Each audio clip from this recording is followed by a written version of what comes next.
Tips for effective fume extraction. Airflow. It's important to make sure you have the proper airflow in your system to have effective fume extraction. Without enough airflow, your extraction point will not have enough suction to extract your fume from your source process.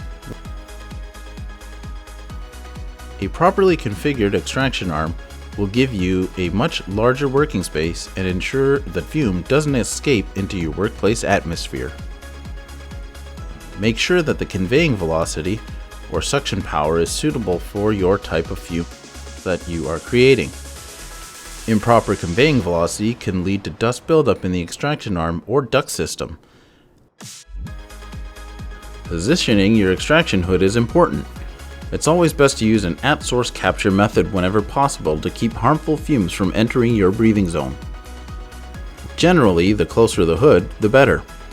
Some hoods have better designs, allowing them to be effective at drawing air from farther away, giving you a larger working space, and may reduce the need to continually reposition the extraction arm.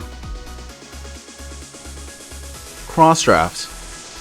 While it can get warm in most buildings where fume extraction is necessary, try to reduce the amount of cross draft in the area that you're working in.